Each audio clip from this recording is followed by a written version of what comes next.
Ela voltou bronzeada, sorrindo, com o cabelo preso de um jeito novo e um brilho estranho nos olhos. Mas o que realmente me destruiu não foi o sorriso, nem o bronzeado. Foi a aliança. Uma aliança dourada, fina, discreta. No dedo anelar da mão esquerda. No lugar onde a gente coloca promessas.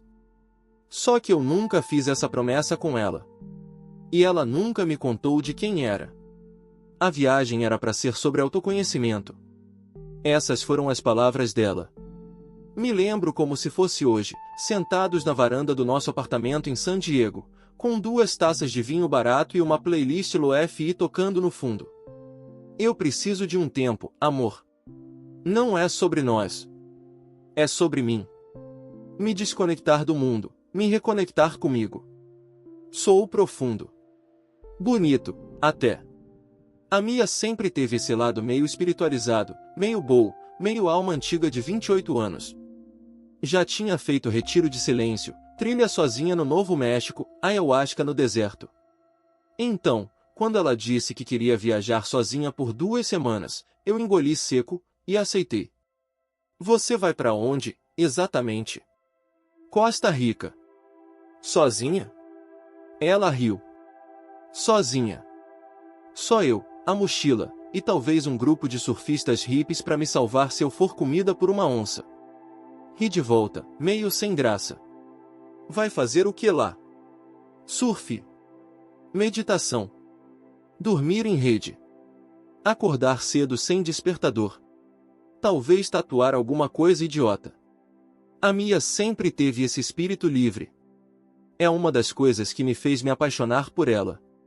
E, ironicamente, foi também o que começou a me afastar. Estávamos juntos havia 3 anos. 3 anos morando juntos, dividindo contas, lençóis e domingos preguiçosos. Eu era mais estável, previsível, o cara do plano de saúde e da planilha de gastos. Ela era o furacão que aparecia na sala às 2 da manhã com "e se a gente fosse para Yosemite nesse fim de semana?" E muitas vezes, a gente ia. Mas ultimamente, algo tinha mudado. Ela andava mais distraída. Mais no celular. Mais introspectiva. Não triste, mas desconectada. De mim. De nós. E quando sugeriu a viagem, com aquele discurso de reencontro interno, algo em mim gritou. Mas eu calei. Porque quando você ama alguém como a Mia, você aprende a não prender. Ela embarcou numa terça-feira. Mandou uma selfie no aeroporto, mochilona nas costas, boné virado para trás, aquele sorrisinho torto que eu conhecia tão bem. A legenda era: lá vou eu. Nos primeiros dias, mandava mensagens curtas. Cheguei. Lugar incrível. Fiz amizade com uma holandesa doida, depois te conto. E um monte de fotos de paisagens, cachoeiras, praias, redes. Mas nenhuma foto dela. Nenhuma selfie. Nenhuma legenda com rosto. E isso me incomodou. Comecei a reparar em outras coisas. Histórias de pessoas marcadas sem querer, uma galera num café, uma fogueira na praia. Homens. Várias vezes, homens. Sempre ao fundo. E um deles começou a aparecer com frequência. Um cara alto, barba por fazer, tatuagem no braço esquerdo. Ele não era o foco das fotos, mas estava lá. Como figurante insistente. Tentei ignorar. Dizer para mim mesmo que era coisa da minha cabeça. Até que, no 12º dia, ela parou de responder. Sem mensagens. Sem stories. Sem sinal de vida. Foram 2 dias de silêncio total. Até que, do nada, na tarde de domingo, recebi uma mensagem simples. Chego amanhã. Vamos conversar. Meu estômago revirou. Vamos conversar é uma frase que nunca vem com boas notícias. Na segunda, ela apareceu em casa. Entrou pela porta como se tivesse voltado de uma semana de retiro em paz com o universo. Cheiro de protetor solar e canela. Sandália de couro. E a porra da aliança no dedo. Foi instantâneo. Que porra é essa? Ela olhou para mim com uma calma irritante. Como se já tivesse ensaiado todas as respostas. É uma longa história. É uma história que envolve casamento. Ela suspirou. Não exatamente. Então exatamente o quê? Você foi se reconectar e voltou noiva de alguém? Silêncio. E foi ali, naquela pausa, que eu percebi, eu não estava mais namorando a Mia. Estava namorando o rastro de alguém que já tinha ido embora antes mesmo de embarcar. Não exatamente, repeti, cruzando os braços. Ou você voltou noiva ou voltou doida. Escolhe uma. Ela não riu. Nem esboçou reação.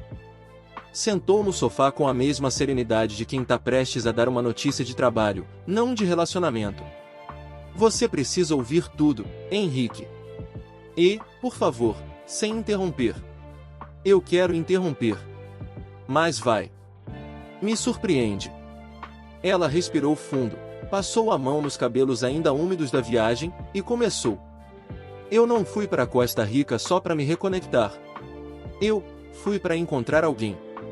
Aquilo me acertou como um soco na boca do estômago. Tive que sentar. Alguém? Que alguém? Léo. Ele é brasileiro. A gente se conheceu online há meses, num fórum de viagens. Eu nem sei te explicar como aconteceu. Começou com uma conversa boba sobre trilhas, depois sobre meditação, depois sobre tudo. Fiquei em silêncio. Mas minha mandíbula travava. No começo era só papo. Sabe aquele papo que flui, que faz você sentir que alguém te entende? Foi isso. E eu escondi de você, porque eu sabia que era errado. Mas ao mesmo tempo, parecia tão certo. Você se apaixonou. Ela hesitou. Mas não negou. Eu me conectei. De um jeito que fazia tempo que não sentia. E aí ele disse que ia estar na Costa Rica no mesmo período, e eu decidi ir. Você planejou tudo com ele. Ela assentiu. E o papo de viagem sozinha? De reconexão interna? Tudo mentira? Não tudo. Eu realmente queria me reencontrar. Só que parte desse reencontro incluía ele. E a aliança? Foi o quê? Uma alucinação espiritual ou vocês casaram num altar de folhas de bananeira? Ela sorriu, nervosa. A gente não casou. É só um símbolo. Uma promessa. Um ritual que fizemos na última noite, numa praia. Ele me deu essa aliança e disse, isso é para quando a vida tentar te arrancar de você mesma de novo. Que você lembre de quem é, ponto. E você achou que era uma boa ideia voltar com isso no dedo, para a casa do seu namorado de 3 anos? Eu não pensei. Não. Você pensou sim. Você só não achou que eu ia reagir. Ela finalmente chorou. Mas era um choro calmo. Quase resignado. Como se a dor que ela sentia não fosse pela culpa, mas pelo incômodo de ter que lidar com as consequências. Henrique, eu juro que não planejei te magoar. Você só planejou tudo que causaria isso. Mas sem a intenção, né? Ela se encolheu no sofá, como se quisesse desaparecer. Naquela noite, dormi no carro. Não consegui ficar na mesma casa que ela. Levei só meu travesseiro, um cobertor e estacionei no estacionamento de um mercado 24 horas. Fiquei olhando pro teto do carro, tentando entender se tinha sido burro ou só bonzinho demais. Na manhã seguinte, voltei. Ela tinha feito café. Pancaques. Bacon. Como se fosse domingo qualquer. A gente precisa conversar sobre o que vai ser agora, ela disse, sem olhar nos meus olhos. Agora? Agora vai ser você arrumar suas coisas. Henrique. Não. Você não quer mais isso aqui. Você já saiu de mim muito antes de comprar aquela passagem. Eu só fui o último a perceber. Ela chorou de novo. Mas já não doía tanto ver. Eu estava mais cansado do que triste. Nos dias seguintes, começou a debandada. Ela pegou as coisas dela, pediu ajuda da irmã para carregar caixas, deixou um bilhete no espelho do banheiro. Eu amei você, Henrique. Só não soube como. Fiquei com a casa. Com a cama onde ela dormia. Com os copos que a gente escolheu junto. Mas cada canto parecia um lembrete. Do que fomos. Do que nunca seríamos de novo. Uma semana depois, recebi um e-mail. Era dela. Assunto, última coisa. Henrique. Eu entendo se você nunca mais quiser ouvir minha voz. Mas tem uma coisa que você precisa saber. Eu não fui apenas encontrar o Léo. Fui me encontrar com uma parte de mim que estava sufocada. Eu te amo, mas me perdi no seu mundo.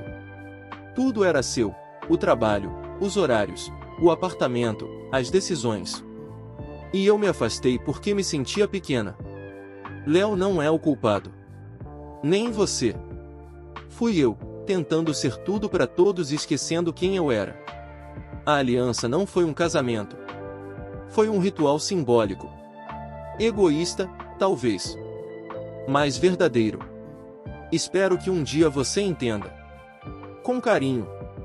Mia. Apaguei o e-mail. Não porque não doeu.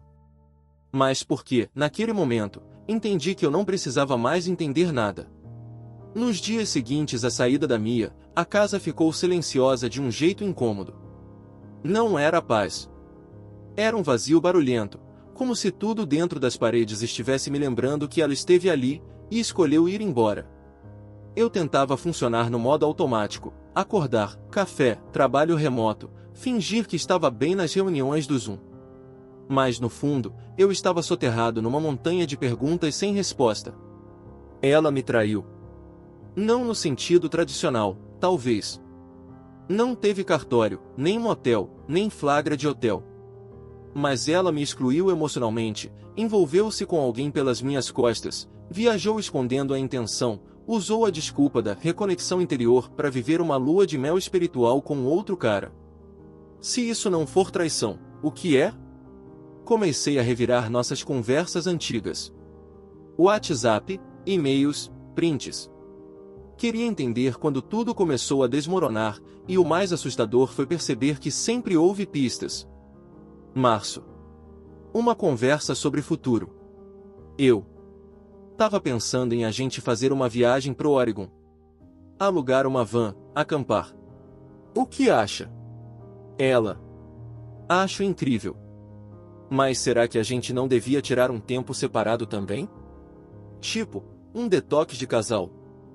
Eu ri na hora. Achei que era só um jeito dela manter o espaço dela. Mas agora? Agora parecia quase uma preparação emocional para me deixar. Maio. Um print de um post do Instagram que ela me mandou. Às vezes, para se encontrar, é preciso se perder de alguém. Legenda dela. Achei forte isso. Forte. Bonito.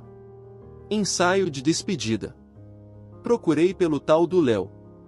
Achei o perfil fácil. Brasileiro, como ela disse. Mas não era só um mochileiro aleatório. O cara era um influencer de viagem. Tinha mais de 90 mil seguidores, fotos perfeitas em trilhas, praias, templos, cachoeiras, tudo com legendas pseudopoéticas do tipo: a liberdade não se encontra, se lembra. Revoltei.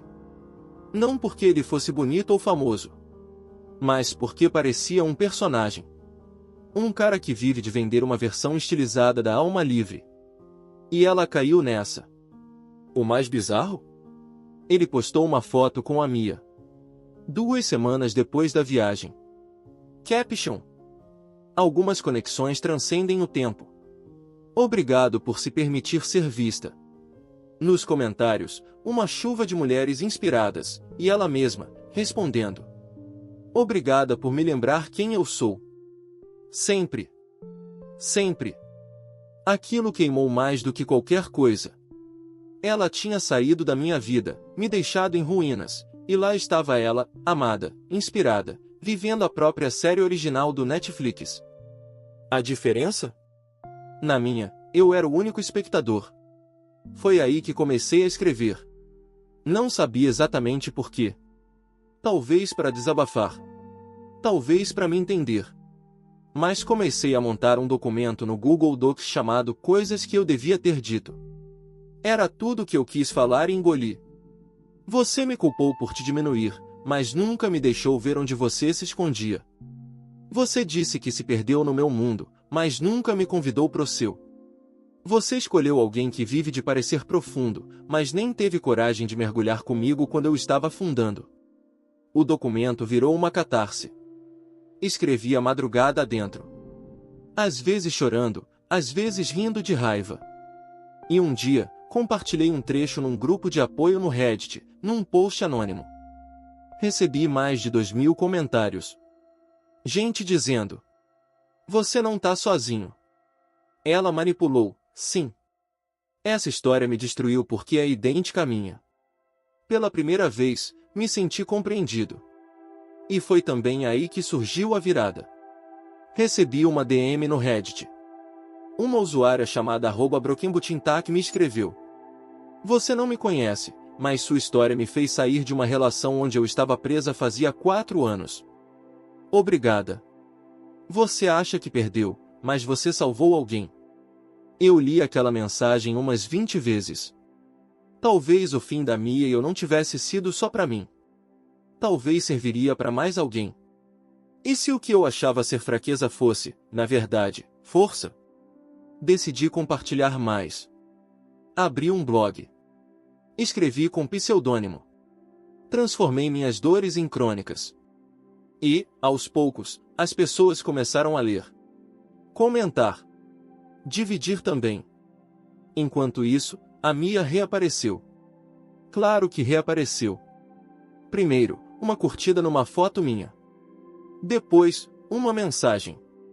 Li seu texto. Sei que é sobre mim. Você quer mesmo me transformar numa vilã? Pensei em responder. Mas preferi só escrever uma nova crônica. A vilania é questão de perspectiva. E algumas histórias não precisam de vilões, só de verdades. Postei. Fechei os comentários. 2 dias depois, ela apareceu pessoalmente. Batendo na minha porta. Pela segunda vez. Henrique. Você veio tirar satisfação. Eu vim, sei lá. Eu li o que você escreveu. Me destruiu. Mas eu entendo. Só queria que você soubesse que você me amou. Ela respirou fundo. Que eu me odeio por ter feito isso com você. Dessa vez, eu não senti raiva. Só cansaço. O problema não foi só o que você fez. Foi como você foi embora. Você foi embora de mim aos poucos, com silêncio e metáforas. E eu precisei de um blog para finalmente ser ouvido. Ela chorou. De novo. E eu, de novo, não abracei. Vai viver sua vida, Mia. Vai ser feliz com o Léo, ou com você mesma. Só me deixe em paz. Ela assentiu. Me olhou com um sorriso triste. E foi embora. Dessa vez, de verdade. Alguns dias depois da última visita da Mia, uma amiga em comum me mandou uma mensagem no Instagram. Você viu isso? Era um print de um story do Léo. O queridinho das trilhas postou uma selfie no espelho, segurando um colar de miçangas com um pingente dourado, daqueles vendidos em qualquer feirinha de praia. Na legenda, dizia: nem toda promessa se cumpre. Mas a lembrança ainda é bonita. Atrás dele, no mesmo espelho, dava para ver uma mala. Aberta. Vazia. E o canto de uma saia que eu reconheci na hora. Era da Mia. Não era preciso ser gênio para entender. Eles também tinham terminado. A lembrança bonita?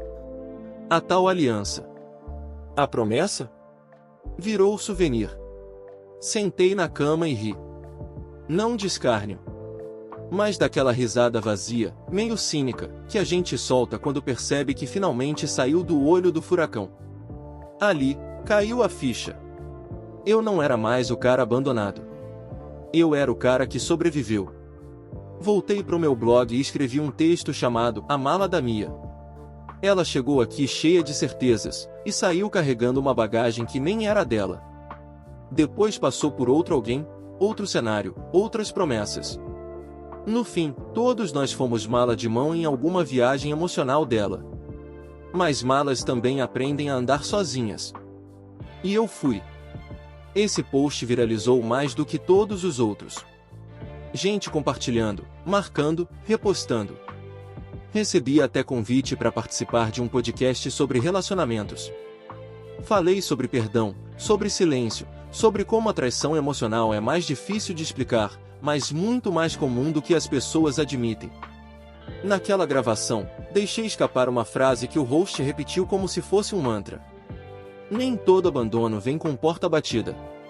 Às vezes, a pessoa já foi embora e você só nota quando volta para casa e encontra o eco. Depois disso, algo mudou de vez. Comecei a receber mensagens de pessoas pedindo conselhos, compartilhando histórias, mandando textos próprios. Criei uma newsletter com reflexões semanais. E um dia, recebi um e-mail de uma editora independente. Olá, Henrique. Somos fãs do seu blog. Já considerou transformar esses textos em livro? Foi aí que tudo deu a volta completa. Assinei o contrato meses depois. Título provisório. Fui mala na viagem de alguém. E sim, o capítulo principal era sobre a Mia. Mas não como vilã. Como sintoma de algo maior. Porque a verdade é que a Mia não foi a primeira pessoa a me diminuir. Ela só foi a última a conseguir. Enquanto isso, minha vida mudava. Me mudei de apartamento. Saí daquela energia pesada. Comecei a frequentar eventos literários, conhecer gente nova, gente leve, gente que não falava em desconexão espiritual como desculpa para agir como covarde. E foi em um desses eventos que conheci a Camille. Ela estava sentada na segunda fileira, caderno no colo, anotando cada coisa que os palestrantes diziam como se fosse a última aula da vida. Trocamos olhares, depois ideias. Descobri que ela era professora de literatura e escrevia contos sobre rupturas emocionais. Meio obsessivo, né? Ela brincou. Não. Só alguém que sobreviveu. Começamos a conversar. Primeiro por e-mail. Depois café. Depois bar. Nunca forçamos. Não foi paixão avassaladora. Foi cuidado. Interesse real, vontade de conhecer, não de preencher. Um dia, ela leu meu livro em prévia e me disse: "Você não sabe o que esse texto pode fazer com as pessoas. Você acha que está contando sobre a Mia. Mas está contando sobre todo mundo que já foi deixado sem a Deus." Sorri. Talvez fosse isso mesmo. E talvez essa fosse minha vingança. Transformar uma dor que quase me matou em algo que salva os outros. Mia me deixou com um vazio. Léo apareceu como preenchimento. E no fim, ambos me ensinaram que nada de fora resolve o que está quebrado por dentro. Mas eu consertei. Peça por peça. Palavra por palavra. Hoje, quando olho para trás, não sinto mais raiva da Mia. E isso não é porque eu a perdoei completamente, nem porque somos amigos, não somos. É porque, com o tempo, entendi que carregar raiva é como deixar alguém morar de graça na parte mais valiosa da sua mente. Ela passou. Como a tempestade que parece interminável até o céu abrir de novo. Quando a Mia disse que queria se reconectar com ela mesma, eu acreditei. Porque, na verdade, todo mundo tá tentando isso o tempo todo. Só que a diferença entre crescer e fugir está em quem você atropela no processo. Ela usou o discurso da autodescoberta como cortina de fumaça para fazer o que já tinha decidido, me deixar. O Léo foi só um atalho. A aliança, só um símbolo do quanto ela queria marcar aquela fase, mesmo que tivesse que apagar a anterior para isso. Mas no final, ela voltou para o mesmo ponto. Sozinha. E eu? Eu não voltei para o mesmo ponto. Eu caminhei. Tropecei. Escrevi. Reconstruí. Quando o livro ficou pronto, fui convidado para um evento de lançamento em Los Angeles. Estava nervoso, suando como se fosse um adolescente em apresentação de escola. Mas quando abri o microfone e li o primeiro parágrafo, ouvi as palmas. Os olhares. A respiração presa de quem se viu ali. E naquele momento, eu pensei. Esse era o destino que ela disse que precisava reencontrar. E fui eu quem chegou nele. Às vezes, penso na Mia. Imagino ela abrindo o Instagram, vendo o livro, o blog, os comentários. Será que se arrepende? Será que lê escondido? Será que ainda usa a aliança? Não sei. E nem preciso saber. O que eu sei é que, se ela estiver lendo isso agora, quero que entenda. Você não me quebrou. Você me redesenhou. E para quem passou por algo parecido, deixo uma última frase, a que ficou na contracapa do meu livro, a que repito sempre que alguém me escreve dizendo que também foi deixado de lado por quem jurava amor. Alguns partem para se encontrar. Outros ficam e se reinventam. No fim, quem ficou não é o que sobrou. É o que venceu.